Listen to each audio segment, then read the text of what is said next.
Veja, a geopolítica é um negócio muito cruel e as pessoas que são ingênuas e simplistas em sua análise da geopolítica sempre sofrem.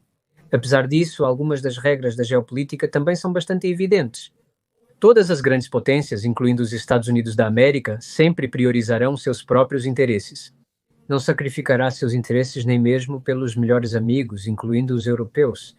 Foi ingênuo dos europeus acreditar que os Estados Unidos da América sempre priorizariam os interesses da Europa ao lidar com a Rússia. Este é Kishore Mahbubani. Ele é um dos mais renomados especialistas geopolíticos do mundo, ex-presidente do Conselho de Segurança das Nações Unidas e um distinto membro do Instituto de Pesquisa da Ásia. O professor Mahbubani é autor de vários livros, incluindo Viver no Século Asiático e seu livro inovador sobre a crescente influência da China no mundo, intitulado A China Ganhou. Na entrevista de hoje, Kishore e eu discutimos o papel da Europa e as negociações para o fim da guerra na Ucrânia.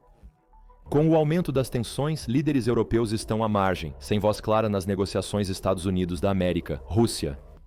O professor Mahbubani recentemente escreveu um artigo para a Foreign Policy intitulado É hora da Europa fazer o impensável. No vídeo de hoje abordamos os 3 caminhos possíveis para o futuro da Europa e como a guerra na Ucrânia pode chegar ao fim.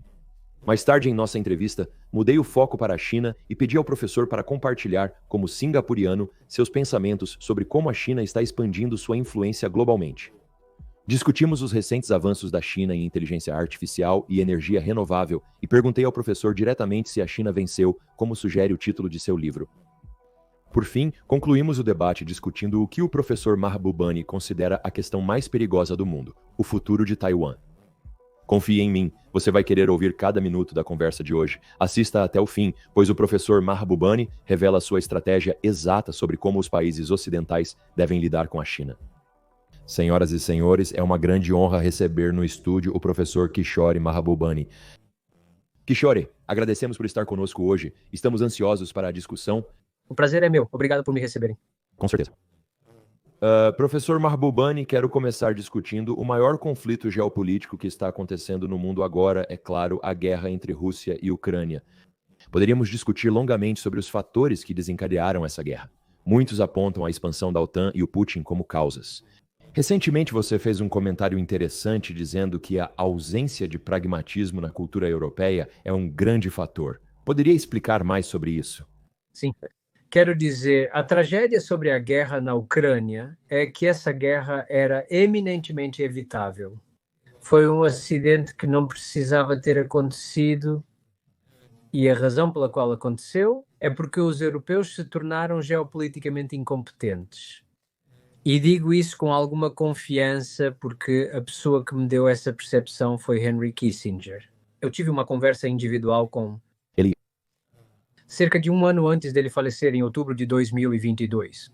E ele lamentava o fato de que os líderes europeus não estão mais pensando em grande escala, a longo prazo, e observando o ambiente geral antes de chegar, fazendo julgamentos políticos. Então, por exemplo, eu quero enfatizar um fato para que não haja mal-entendidos. A invasão russa da Ucrânia é ilegal? Nada pode justificar essa invasão, isso é muito claro.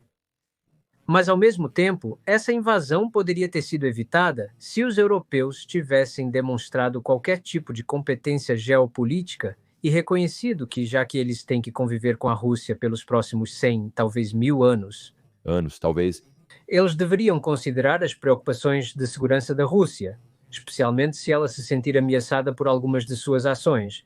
E os russos deixaram abundantemente claro que a contínua expansão da OTAN para o leste estava colocando em risco a segurança deles. Eles deram todos os tipos de sinais de alerta.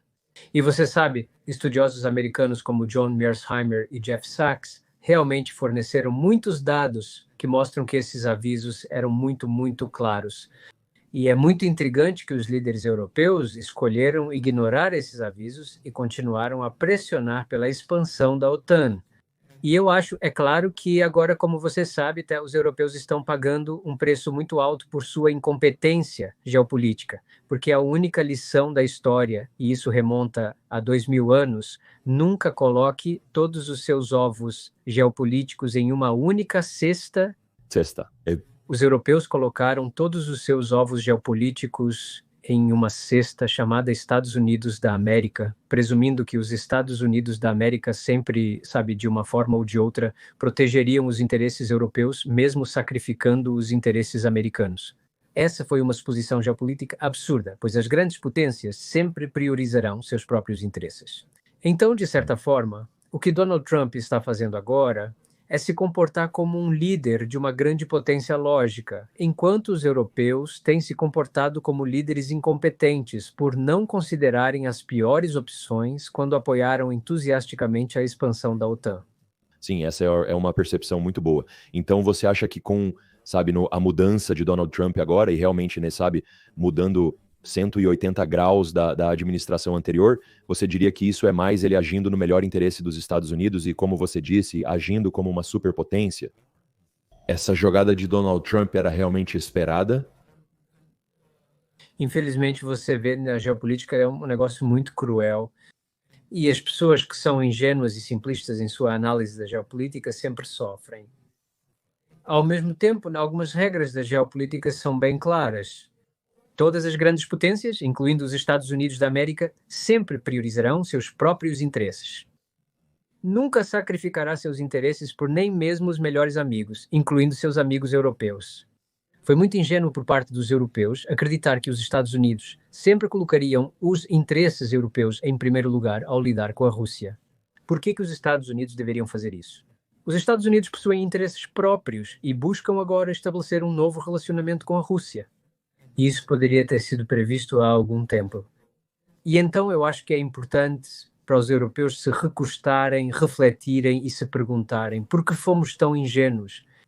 Onde nós erramos e o que podemos fazer para garantir que não cometamos os mesmos erros novamente? No meu artigo dei 3 sugestões específicas para os europeus. Considerar a retirada da OTAN poderia sinalizar autonomia e independência. 2. Trabalhe em um novo grande acordo estratégico com a Rússia. E 3. Também considere trabalhar em um grande acordo estratégico com a China.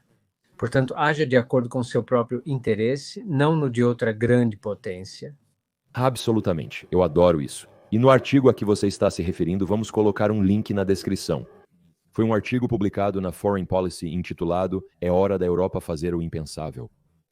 Você mencionou 3 pontos e gostaria de aprofundar mais sobre a primeira coisa que a Europa sabe ser uma solução, correto? Você apresentou 3 soluções práticas para a Europa de forma clara. Eles cometeram alguns deslizes. Eles precisam refletir sobre seu futuro, pois foram geopoliticamente ingênuos. Então, como seria se a Europa, sabe, saísse da OTAN? E você, por exemplo, sua primeira sugestão, como seria na prática? Bem, eu acho que enviaria um sinal muito claro de que a Europa está declarando sua independência geopolítica. E, portanto, a partir de agora, a Europa atuará como um ator estratégico autônomo no cenário mundial, colocando os seus próprios interesses em primeiro lugar, sabe? E como eu até admito no artigo, a Europa pode não necessariamente ter que sair da OTAN, mas apenas declarando que está preparada para deixar a OTAN, está enviando um sinal de que se você não levar em consideração meus interesses, por que eu deveria permanecer membro deste clube? E a melhor maneira da Europa ser tratada com respeito é declarar que está disposta a deixar a OTAN, porque sua insistência em permanecer na OTAN, mesmo que os Estados Unidos tenham completamente deixado de lado os interesses europeus, dá a impressão de que os europeus, como eu digo de uma maneira um tanto cruel, dá a impressão de que os europeus estão lambendo as botas que os estão chutando. E isso é muito imprudente, extremamente imprudente em geopolítica, porque em geopolítica você tem que ser igualmente cruel e astuto se quiser proteger seus interesses. E a melhor forma de fazê-lo é declarar que, se os interesses europeus forem ignorados, a Europa está pronta para abandonar a OTAN. Certo. Professor, nos fale sobre a segunda opção. Eu acho que você tem sido uma coisa muito interessante, é realmente o que eu gosto. Concordo com o que você mencionou antes. A Europa, ciente de que terá que conviver com a Rússia pelos próximos séculos, está, na realidade, cooperando mais proximamente com os russos. E você sabe, e eu gostaria que você expandisse isso. Quer dizer, nós sabemos que antes da guerra, por exemplo, a maior parte do gás natural que estava indo para a Alemanha, obviamente, passava pelo gasoduto Nord Stream. Isso era um elemento muito, muito chave para o poder de fabricação da Alemanha. Eu gostaria que você expandisse o segundo ponto. Você sabe, possível para A Europa realmente se aproximar da Rússia após este conflito e após o que vimos. definitivamente. Veja, em geopolítica você deve sempre colocar todas as opções na mesa, incluindo, como eu enfatizo, as opções impensáveis. As pessoas esquecem, por isso gostaria que os europeus estudassem mais o Sudeste Asiático. Quando a Associação das Nações do Sudeste Asiático foi criada em 1967, durante a Guerra Fria, como uma organização pró-americana, sua criação foi denunciada tanto por Moscou quanto por Pequim em 1967. E sabe de uma coisa? Então poderíamos supor que, por causa disso, a Associação das Nações do Sudeste Asiático estará para sempre presa em uma relação antagonista com seu vizinho, a China. Mas os países da Associação das Nações do Sudeste Asiático são extremamente pragmáticos. Eles disseram que precisamos conviver com a China pelos próximos 1000 anos e temos que garantir que encontramos maneiras e meios de nos darmos bem, de tal forma que, em questões que são importantes para nós, nos posicionamos com a China. Em outras questões importantes para a China, encontramos formas de nos entendermos com eles. Em suma, é disso que se trata o pragmatismo. Você se adapta e ajusta e negocia um compromisso justo, e então você tem um bom relacionamento a longo prazo. E estou espantado que os europeus não fizeram nenhum esforço para entender as preocupações russas e trabalhar para construir a confiança dos russos na Europa. E você sabe, isso é uma coisa óbvia que os europeus deveriam ter feito, porque você sabe, agora os Estados Unidos são claramente a número 1 potência no mundo. Sem dúvida alguma, uma das maiores lições da história é que nenhuma potência permanece como a número 1 para sempre. E daqui a 100 anos, os Estados Unidos podem não ser a potência número 1, podem não ser a número 2, podem ser a número 3, número 4. Se a geopolítica vai mudar, você deve sempre manter suas opções abertas. Mas uma coisa que não muda são seus vizinhos. Vizinhos nunca vão embora. E um país forte como a Rússia, né, um país resiliente como a Rússia, não vai desaparecer tão cedo. No fim, os europeus terão que conviver com a Rússia pelos próximos 1000 anos, mesmo quando os Estados Unidos da América não forem mais a grande potência. Então, por que não trabalhar em seus próprios acordos autônomos com a Rússia, em vez de dizer, quando se trata da Rússia, nós simplesmente seguimos lealmente o que os Estados Unidos fazem? Isso é muito imprudente dos europeus, e digo isso como um amigo deles. Estou tentando alertá-los para cuidarem primeiro dos próprios interesses. Sim, eu acho que ambas as opções são fantásticas e muito perspicazes. Quero abordar o terceiro ponto, que envolve especificamente a China. Você levanta uma questão muito interessante. Vemos uma quantidade tremenda de imigrantes se afastando da África, certamente indo para a Europa. E por quê? Porque eles estão em busca de uma vida melhor. Eles querem mais oportunidades. Como sabemos, a África tem um potencial tremendo, mas não foi tão desenvolvida quanto provavelmente deveria ter sido. Mas há uma oportunidade agora para se aproximar de China. E acho que vimos algo muito interessante, sabe? O ministro do Comércio alemão disse que, por exemplo, se eles entrarem em uma guerra tarifária com Donald Trump e os Estados Unidos, você poderia potencialmente ver a Alemanha combatendo isso ao se aproximar mais da China. Então, eu gostaria que você falasse sobre a opção 3, sabe? No sentido de que a Europa pode realmente se aproximar mais da China e o que isso significaria. Bem, eu acho, você sabe, um dos pontos-chave que eu enfatizei sobre geopolítica é que você tem que ser muito frio e calculista ao tentar avaliar de onde virá sua próxima grande ameaça. E no caso da Europa, a próxima grande ameaça não virá de tanques russos de forma alguma. Virá da explosão demográfica na África. Eu acho que aqui está uma estatística que todo europeu deveria saber. No ano de 1950, a população da Europa era 2 vezes maior que a da África. Agora, a população da África é mais de 2,5 vezes maior que a da Europa. Até o ano de 2100, a população da África provavelmente será 10 vezes a população combinada da União Europeia, 10 vezes. Então, se você tem muitos africanos, e a menos que você promova o crescimento e desenvolvimento da África, haverá cada vez mais africanos tentando atravessar o Mediterrâneo para a Europa. Então, como você evita uma grande migração da África para a Europa? Ou seja, presumindo que você não matará pessoas em suas fronteiras. Então, a única maneira de fazer isso é apoiar o desenvolvimento econômico da África e apoiar qualquer país que invista na África. porque cada investimento na África é um presente para a África e um presente para a Europa ao mesmo tempo. Se os europeus fossem inteligentes, deveriam receber de braços abertos o investimento chinês na África. Mas o que acho bastante chocante é que líderes como Elisabeth von der Leyen e Annalena Baerbock estão sacrificando os interesses europeus ao criticar os investimentos chineses na África. Isso vai contra os interesses europeus. Por que você está fazendo isso? Na verdade, a China está fazendo um favor à União Europeia ao investir na África. E a União Europeia, na verdade, deveria estar trabalhando com a China para promover mais investimentos chineses na África, em vez de tentar se opor a isso, porque os Estados Unidos se opõem. Então, novamente, né, este é outro exemplo de ingenuidade geopolítica por parte dos europeus.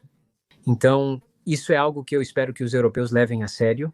E eu entendo que o governo espanhol, além do ministro do Comércio alemão, o governo espanhol também se manifestou para dizer que é hora da Europa forjar sua própria política independente em relação à China. Sim, eu acho que isso é uma grande mudança que estamos vendo da Europa. E eles vão ter que fazer isso. Eu acho que eles terão que se aproximar mais da China. Quero fazer uma transição, pois acho que isso se encaixa perfeitamente no nosso próximo ponto, sobre o qual falarei especificamente da iniciativa do Cinturão e Rota. O Cinturão e Rota, iniciativa do Cinturão e Rota já tem mais de 10 anos agora.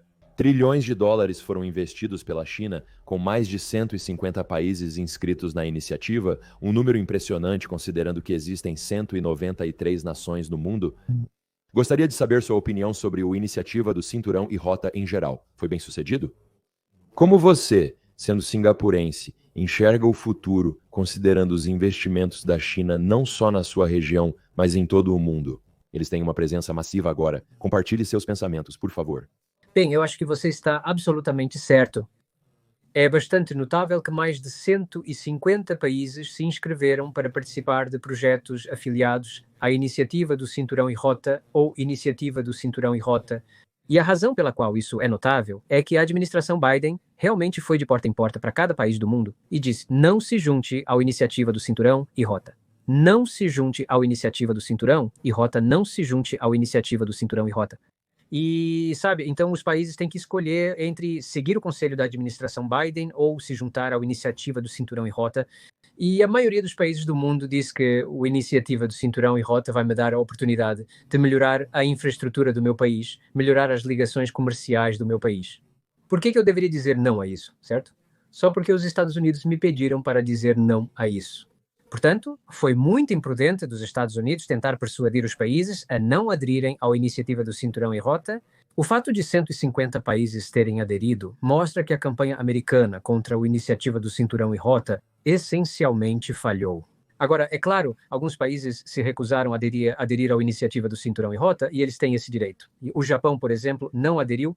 A Índia e a Austrália não aderiram, mas isso é justo. Eles podem fazer isso. Mas o fato é que a maioria dos países do mundo decidiu fazer isso porque isso levou a benefícios concretos. Tome como exemplo a Indonésia, vizinha de Singapura. Os indonésios trabalham com a China para construir um trem rápido entre Jakarta e Bandung. E os indonésios estão eufóricos por terem esse trem incrivelmente rápido. A Indonésia, como você sabe, ainda é um país em desenvolvimento. Sua renda per capita é muito menor que a dos Estados Unidos.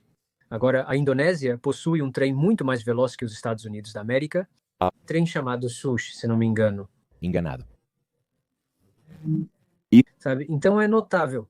Então isso não é apenas sobre infraestrutura, porque quando você constrói um trem rápido e as pessoas na Indonésia dizem: uau, meu país pode ter construído um trem rápido, adivinha o que mais meu país pode fazer? Isso também aumenta a confiança psicológica e também o bem-estar psicológico da população ao ver projetos de infraestrutura bem-sucedidos sendo construídos e concluídos em seus países. Portanto, foi muito imprudente dos Estados Unidos se oporem à Iniciativa do Cinturão e Rota, e eu acho que os Estados Unidos, francamente, deveriam agora tentar fazer o oposto, que é receber o investimento da Iniciativa do Cinturão e Rota nos Estados Unidos, porque, francamente, grande parte da infraestrutura dos Estados Unidos parece bastante terceiro mundo. Se você for aos aeroportos dos Estados Unidos, você pegar um trem rápido nos Estados Unidos. E, na verdade, se você ver algumas das pontes desabando nos Estados Unidos, faria sentido para os Estados Unidos trabalhar com a China e a iniciativa do Cinturão e Rota, ao invés de se opor à iniciativa do Cinturão e Rota agora. Eu sei que isso não vai acontecer tão cedo e Mas é uma opção impensável que os Estados Unidos deveriam considerar para o futuro. não seria incrível? Estados Unidos aderindo à iniciativa do Cinturão e Rota? Concordo plenamente com você sobre a infraestrutura e o funcionamento atual do país. E acho que gostaria de falar um pouco mais sobre a China, porque sei que este é um país que você estudou tremendamente e acho que, como você viajou para lá muitas vezes, sabe bem do que se trata. Gostaria de saber sua opinião, porque em 2020 você escreveu um livro chamado A China Venceu? Considero 2025 um ano muito interessante. Vimos milhões de americanos frustrados com o governo dos Estados Unidos da América querendo banir o TikTok, migrando para o Xiaohongshu, o Red Note, o aplicativo chinês e tendo incríveis trocas culturais. Milhões de americanos e chineses trocando e aprendendo mais sobre as culturas uns dos outros. O DeepSeek surgiu e revolucionou rapidamente o futuro da inteligência artificial, parecendo uma mudança repentina, mas resultando de uma grande descoberta. Na semana passada, a China lançou um filme animado que arrecadou US$ 1 bilhão americanos nos primeiros 11 dias de bilheteria. Eu te perguntei 5 anos depois, aqui em 2025, a China venceu? Como você sabe, se na minha tese, no meu livro A China Venceu, há um ponto de interrogação ali. Em O fim do... pergunta, certo. Então, o título não é A China Venceu. Certo, mas Não há dúvida de que muitos dos pontos-chave que eu mencionei no livro ainda permanecem válidos, mesmo que o livro tenha sido publicado em 2020. O primeiro ponto que eu enfatizo é que os Estados Unidos lançaram um concurso geopolítico contra a China e eu disse que presidentes americanos podem vir, presidentes americanos podem ir. Isso não faz diferença porque este concurso é impulsionado por fatores estruturais. E para o bem ou para o mal, minhas previsões se concretizaram. Desde a escrita do livro, tivemos dois presidentes muito diferentes, Trump e Biden. Mas, na verdade, apesar de suas diferenças, a política americana consistente de tentar impedir a ascensão da China continuou. E, em segundo lugar, tenho que enfatizar um ponto-chave que, independentemente do que os Estados Unidos façam, nunca devem subestimar a China. Porque a China, no final do dia, ainda representa a civilização contínua mais antiga do mundo. Ela existe há mais de 4.000 anos. Há uma razão para isso. E, na verdade, todas as realizações notáveis que você aponta, seja você sabe saque profundo ou a manufatura da China, proeza ou a China é notável no que faz em tecnologia de baterias, veículos elétricos e assuntos relacionados. E eu acho que muitos americanos cometem um grave erro ao subestimar a China. Mas um terceiro e igualmente importante ponto que eu faço na forma de um memorando fictício para o presidente Xi Jinping no capítulo do meu livro é que agora que o confronto geopolítico entre os Estados Unidos da América e a China começou, a China, claro, deve acreditar que vai vencer. Mas, independentemente do que a China faça, a China nunca deve subestimar os Estados Unidos da América. Porque os Estados Unidos da América é uma sociedade notavelmente bem-sucedida e tem realizado maravilhas. Para dar uma estatística, em 2000, as economias da União Europeia e dos Estados Unidos da América eram de tamanho similar. Agora, a União Europeia é apenas cerca de 2/3 do tamanho dos Estados Unidos. Então, sabe, a União Europeia claramente, como eu indiquei em meus comentários anteriores, perdeu seu caminho. Os Estados Unidos ainda permanecem uma grande potência formidável e possuem uma cultura de inovação e empreendedorismo que mantém sua economia muito, muito, muito forte. É por isso que eu encorajo os chineses a também tratar os Estados Unidos com respeito, assim como eu encorajo os americanos a também tratar a China com respeito. Isso é fantástico. Conselho fantástico. Eu concordo completamente com isso. E eu gostaria de saber o que você pensa, sendo um singapurense e estando bem no meio da Ásia, e temos essas duas grandes potências, os Estados Unidos da América e a China, qual é realmente o conflito ou situação geopolítica que você mais teme para o futuro do nosso mundo? Seria um possível conflito entre Estados Unidos da América e China no Estreito de Taiwan, por exemplo? Os problemas na Europa são contínuos ou há algo mais que desconhecemos? Considerando sua análise e localização em Singapura, qual é o grande evento que você mais espera no futuro? Bem, eu acho que o problema mais perigoso do mundo, sem exceção, é a questão de Taiwan, com certeza. Expliquei isso no meu livro Como a China Venceu. Taiwan, no final do dia, é uma batata quente politicamente porque é o último símbolo vivo do século de humilhação que a China sofreu de 1842 a 1949. E eu acho que é muito importante para todo formulador de políticas americano estudar o que o século de humilhação significa para a mente chinesa. E é por isso que eu criei um curso EDX, um breve curso de 4 palestras sobre o século da humilhação. Okay. Os americanos pudessem entender melhor. Taiwan foi separada da China pela primeira vez quando a China sofreu uma derrota humilhante para o Japão em 1895.